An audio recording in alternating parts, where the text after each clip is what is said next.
son Tokimune. Following Tokimune's death in 1993, Katsuyuki Kondo, the only person holding a Menkyo Kaiden in Daito-ryu, took over as director of the Daito-ryu headquarters and is making strenuous efforts to disseminate the mainstream form of the art.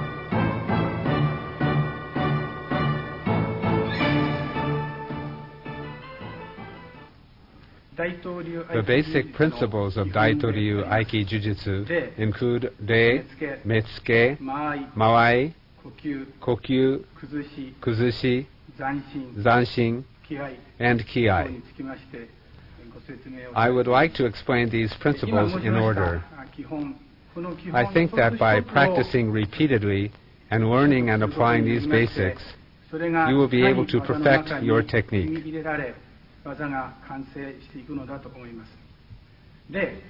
I will now explain the term Rei. In the old days, words such as Burei, that is disrespectful, and Shitsure, or inexcusable behavior, were used. One who lacked Rei, that is, one who was disrespectful, would be risking his own life. For example, in the old days, one was sure to put his sword on his right side when he was invited to enter a room and sit down.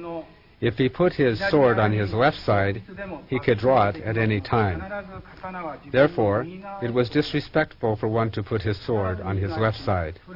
That meant being shitsure, or engaging in impolite behavior. With your sword on your left, you can draw it at any time, and this shows you have an intention to fight the other person. I have heard that once someone was attacked and cut and died because his sword was on his left side and he happened to touch it by mistake. Therefore, this kind of disrespectful behavior could endanger one's life. Now I will explain the concept of Metsuke. The characters mean where to fix one's eyes. I think this includes all things such as the power of piercing eyes, which controls others, insight, and the capacity to read another's mind. The power of the eyes. The best way is to control others without fighting. We should practice with this principle in mind.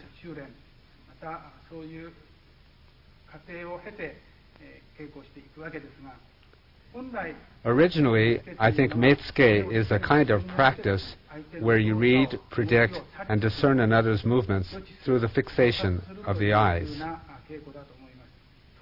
Naturally, I think in this kind of training, various things such as Kokyu-ho are included to achieve this end. The next concept is Mawai, or combative distance. In old Japan, firearms were not used, but the bow was. Thus, there was the mai appropriate for the arrow, and then there was the mawai for spears, swords, and finally the shortest mawai or distance for jujutsu.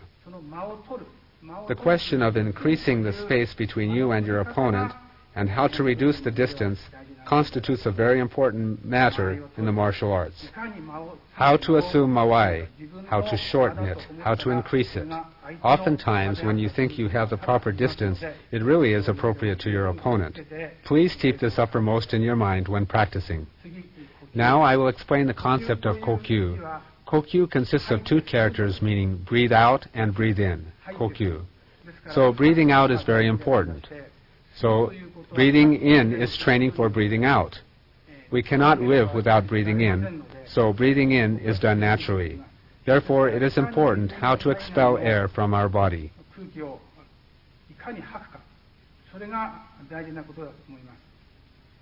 Also, we teach with respect to kokyu that breathing out is yo, or yang, and breathing in is yin, or yin. For example, when we visit Shinto shrines and Buddhist temples, we see the two Deva kings on either side of the temple gate.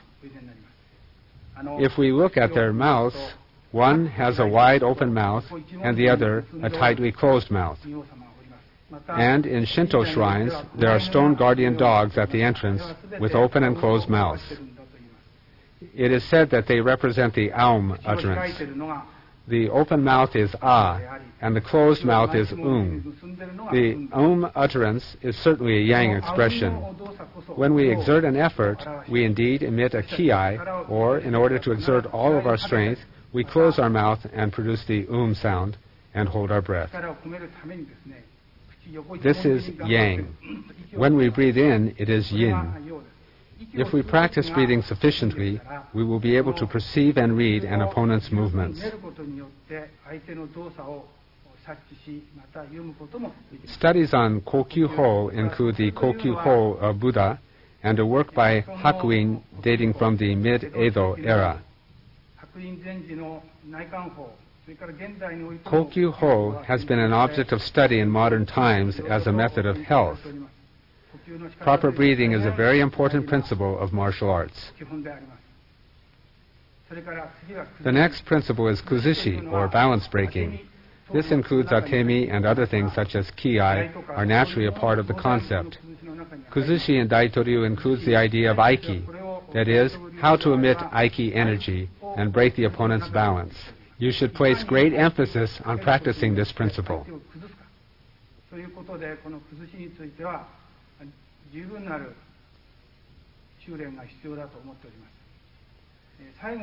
The last concept is zanshin. The characters used mean to remain with the mind, or I have also heard it referred to as remain with the body. However, I would not say remain with the mind, but give out all of oneself, to engage all of one's strength and spirit by facing and responding to the situation at every moment. I understand the term to mean giving all of oneself until there is nothing more to give, zanshin. I mentioned ki in the beginning, and now I have included it as part of kuzushi. To summarize, the 6 basic principles are rei, metsuke, mawai, kokyu, kuzushi, and zanshin. As I said in the beginning, I would like to demonstrate how to apply these basic principles in the techniques and how to master them.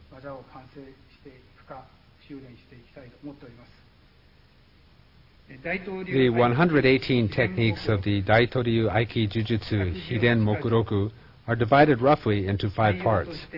Here I will explain the first series of techniques. Daikajo consists of 10 idori or seated techniques, 5 hanza handachi, 10 tachiai or standing movements, and 5 ushiro dori.